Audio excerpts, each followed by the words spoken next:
When you're starting on solving two-step equations, two or more steps, then it takes a little bit more strategy. We're still going to be using inverse operations. Addition and subtraction are inverse operations. Multiplication and division are inverse operations.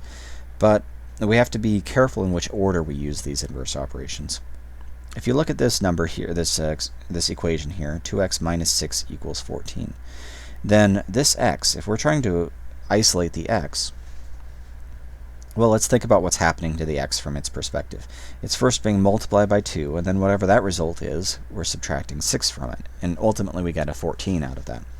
If we want to expose what this x is, we need to undo these operations, but we need to undo them kind of starting from the outside and working inward.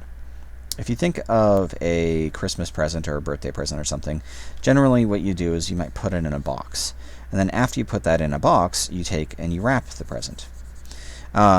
But if you're trying to reveal what the present is, the first thing you'd undo is unwrapping it. First thing you'd undo is wrapping it. So you'd unwrap the present, then you would open the box.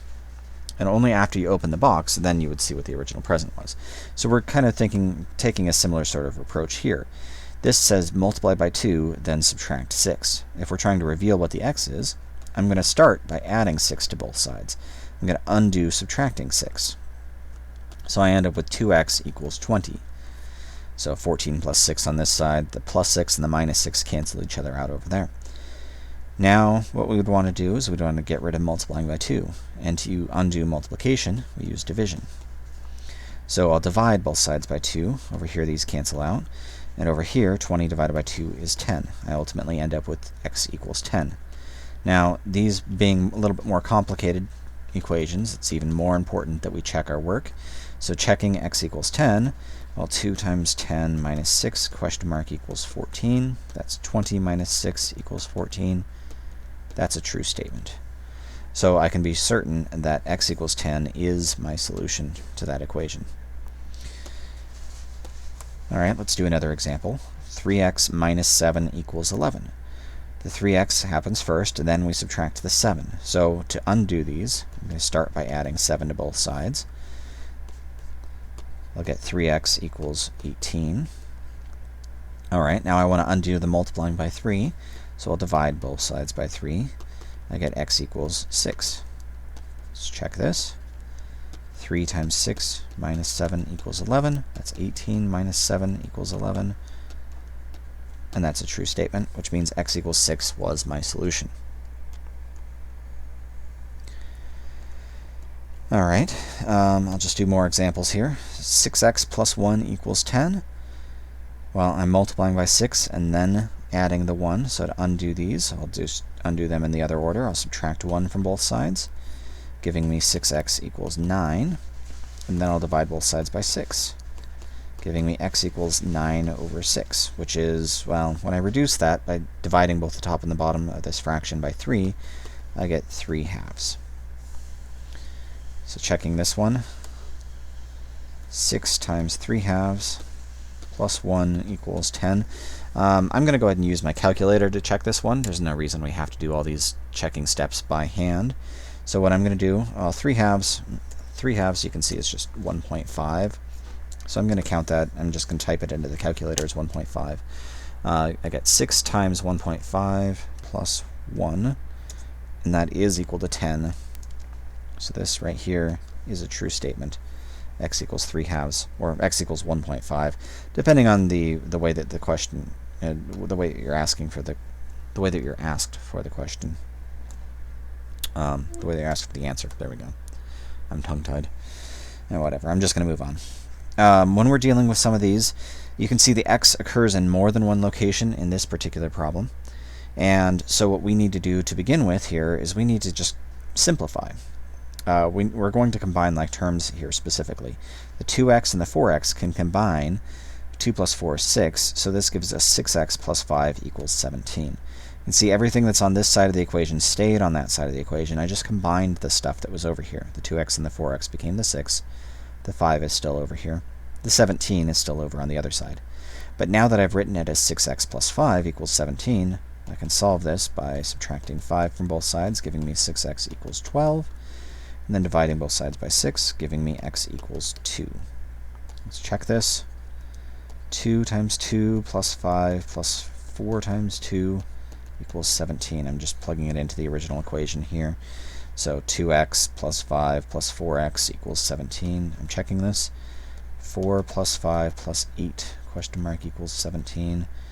And it looks like that is a true statement. Here's another example where we need to combine like terms. The x and the negative 5x, when we combine those, remember that this x is the same thing as 1x.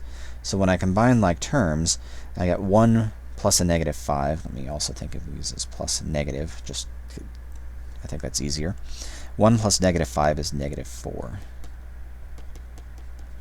So we have negative 4x plus negative 12 is 32. Plus negative 12, that's the same thing as minus 12. So to undo it, I'm going to add 12 to both sides. Alright, so I get 44 on the left-hand side of the equation, and I get negative 4x on the right-hand side of the equation. Now, I want to undo multiplying by negative 4, which means I'll divide both sides by negative 4.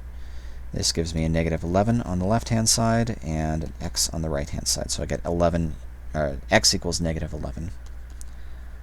Again, I'll check this. 32 equals negative 11 minus 12 minus 5 times negative 11. So 32 question mark equals negative 11. I can just drop those parentheses. They're not doing anything. Plus negative 12. I'm rewriting these as plus a negative because it's just easier to work with. And on this one, negative 5 times negative 11 is positive 55. Negative 11 plus negative 12 plus 55. I'm going to go ahead and ask my calculator. Whatever, I'm going to type 55 minus 11 minus 12. I'm just changing the order because it's easier to type in. We get 32.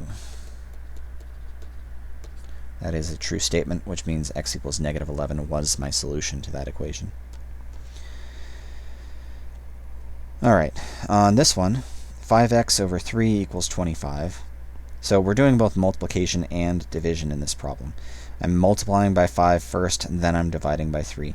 So I could look at solving this in two different ways. I'll go ahead and do it both ways, just so we can see what it looks like. So the first way, I'll multiply both sides by 3. This is following exactly what I was saying before, undoing the operations in the opposite order. We get 5x equals 75. Then I divide both sides by 5, giving me x equals 15. So that would be my answer.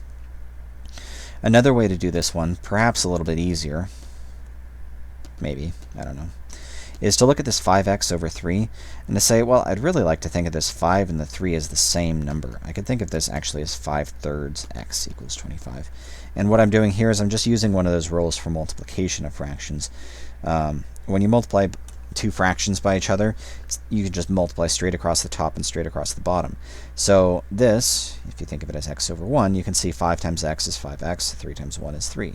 Clearly these two things are equal to each other, which means I can replace one with the other. So that's why I'm saying 5x, or 5/3 x. The reason I'm looking at it this way is because now I'm taking x and multiplying by 5/3. So if I want to undo multiplying by 5/3, I'd divide by 5/3. But of course, dividing by a fraction is multiplying by its reciprocal. So this is essentially the same thing as saying multiply both sides by 3/5. Those cancel, we get x equals. And now, this is the part where I say it's questionably easier, because I'm actually pulling a calculator out for it, but whatever. Times 3 divided by 5, you can see we get 15 here as well. It's important that when we solve these, we always get the same answer, because otherwise there's a mistake that has been made somewhere. But, yeah, this one is kind of looking at it as fractions instead of as two separate operations.